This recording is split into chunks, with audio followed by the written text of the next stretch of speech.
in southwestern Nigeria, the Ekiti State government has announced the Ekiti State Wealth Fund Bill, which has been approved by the Executive Council. The fund, when launched, is set to have a stabilization fund, which will be operated alongside a future generation fund and an investment facilitation fund. Joining us to discuss further is Akintunde Oyebode, Honorable Commissioner of Finance and Economic Development in Ekiti State. Honorable, you're very welcome. Thank you so much for joining us. My name is Akin. Thanks, it's good to have you. Good morning. So, how long has this idea been cooking? It's been cooking for 3 years. Wow. So the idea started with the Kayode Fayemi government. Yeah. But we had 2 years of COVID. And our revs imploded, and we were just trying to survive, and ramp up on public healthcare infrastructure. So we couldn't execute this then. But thankfully, the people of Ekiti State gave us a fresh mandate, and Governor Oyebode has now been able to see this to fruition. You gave him a shout out on your Twitter page, current governor of Ekiti State.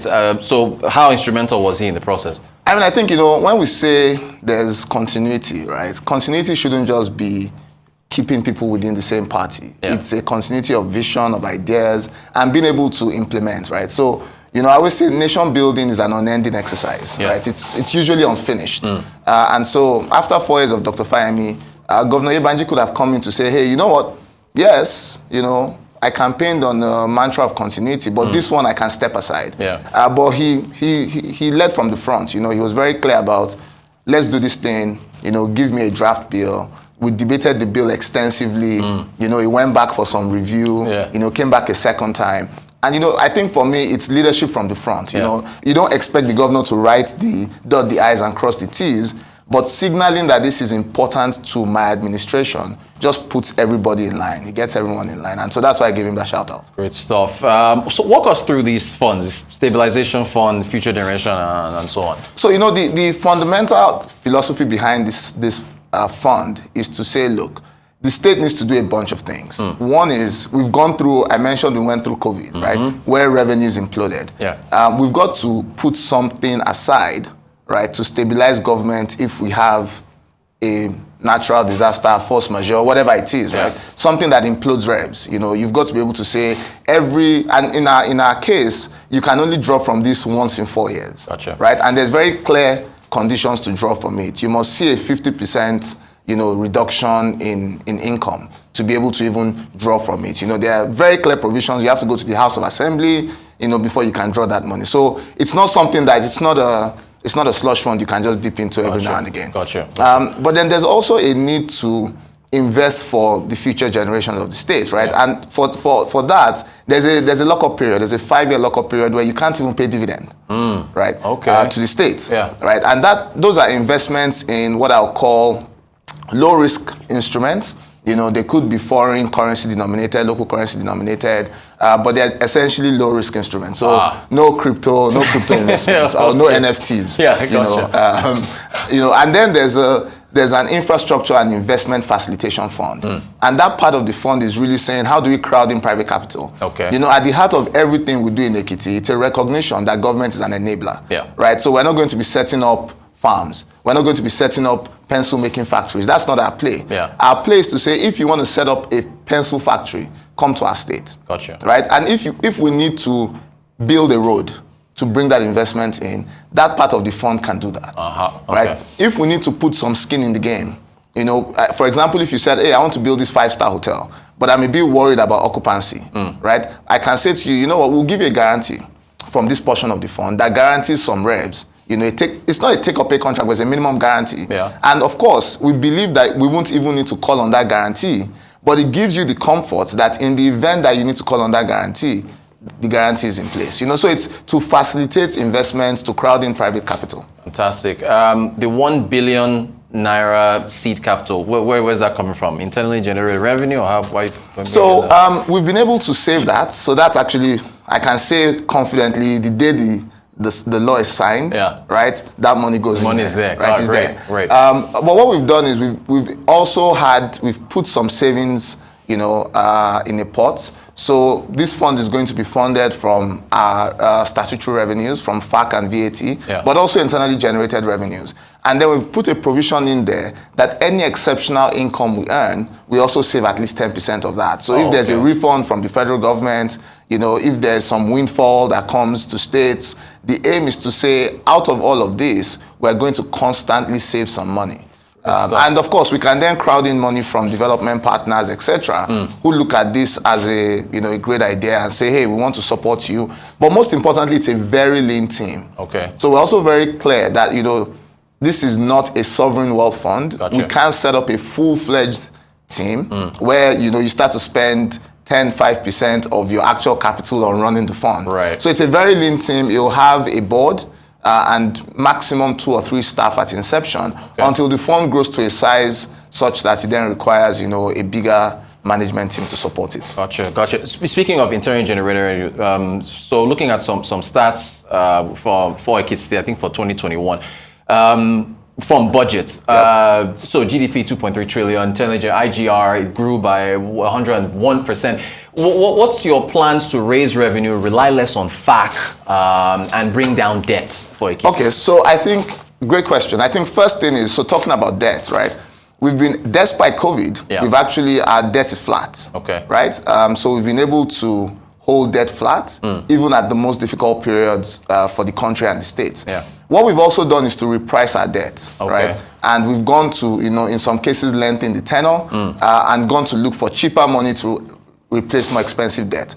So we've capped debt now. I think our average cost of debt is about 9.8%, right? So the goal was to keep that under 10%, and we're fairly confident that we can do that over the medium term. Now, in terms of, because again, some of this debt is longer dated, they're in longer dated instruments, so it's, it's a wish to say we want to drop debt, but if you have 15, 20 year, debt, it's almost impossible to take a chunk out of that unless you have some significant revenue growth. Now, on the rev side, the critical thing is we've now, finally, given an autonomy to the Internal Revenue Service. So the Internal Revenue Service is autonomous. It's staffed completely by private sector professionals. Is that the first in the country? No, I think a few people have done it to different levels. But what you find is the process of even selecting the management team of our EKIRS was done professionally. Right? One of the big 4, right, led the process of picking our chairman. Right? So the chairman came in without knowing anybody. So this is not a political appointment. Right? This is a professional appointment. And further down the team, what we started to do is to replace our career civil servants with people from the private sector who are now rewarded for performance. Right? So there's an incentive to perform and there's consequence for bad performance, right? So if you perform poorly, you don't meet your targets, performance review sessions, there's performance improvement plans, and of course, if you fail to perform after all of that, you get exited and you get replaced, right? And so the thing is, you've got to drive performance. That's the first thing. The second thing is about digitizing our collection process, right? And so we've started to use today, for example, if you are paying in Ekiti, I believe now Paystack is fully plugged into us. I think we're doing something now with Flutterwave. We're doing something with Remitter, with InterSwitch. So you've got multiple payment options. And we're building something called the central billing system, which means that as a small business, right, you get to pay one bill and it gets paid to all the agencies who should earn a chunk of it. So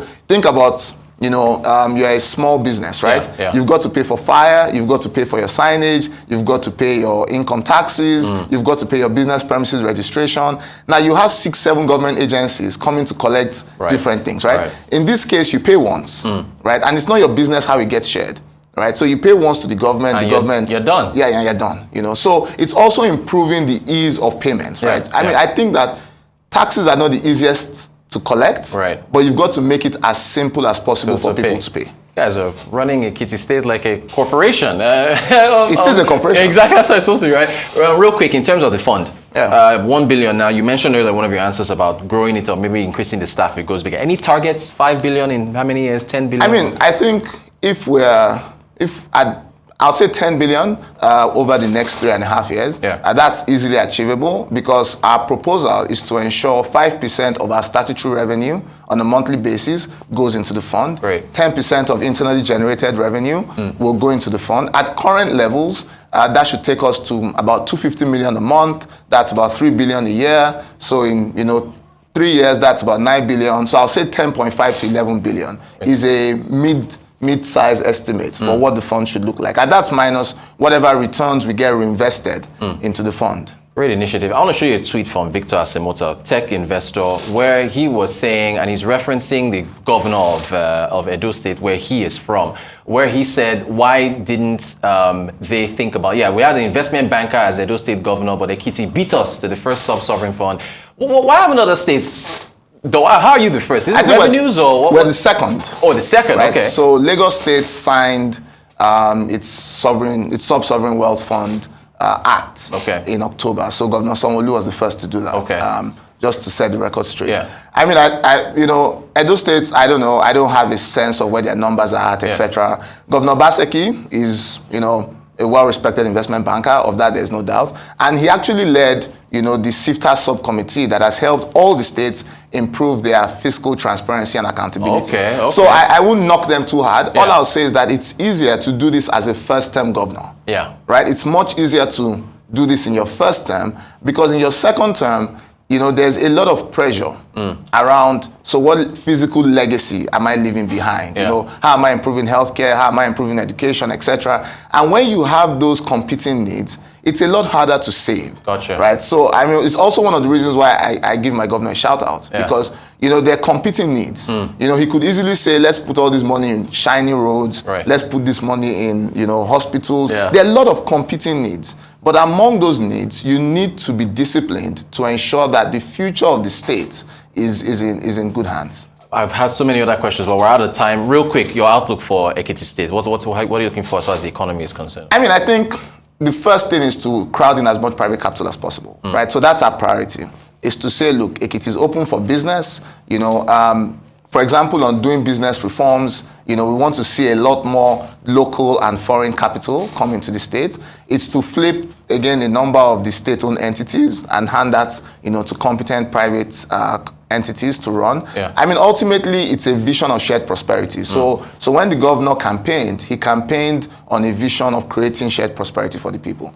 Ekiti is known to be very intellectual, very academic, very well-read. But we now need to start to translate, all of that intellectual capital into actual, economic prosperity, creating jobs for our people. So, and it will be, I'll on that note, it's important to just talk about our Ekiti Knowledge Zone. Okay. Our Knowledge Zone project is a $70 million project, and it's building a technology ecosystem in Ekiti. It's a place where we expect, business process outsourcing, back office operations, and of course, from all of that, a community of startups, right, to operate from. So when we're done, we expect to close the financing in the second quarter of this year, and we expect to commence construction very early next year. We're taking a bet on technology and services, as the future of the Nigerian economy, and we want Ekiti to be the hub for that across the country and then subsequently across the continent. Hey, solid stuff. You guys, you're really doing the thing. I'll call you Honorable one more time. Honorable Commissioner of Finance and Economic Development, Akintunde Oyebode. Thank you so much for joining us. Appreciate it. Thanks, Francis. Thanks a lot.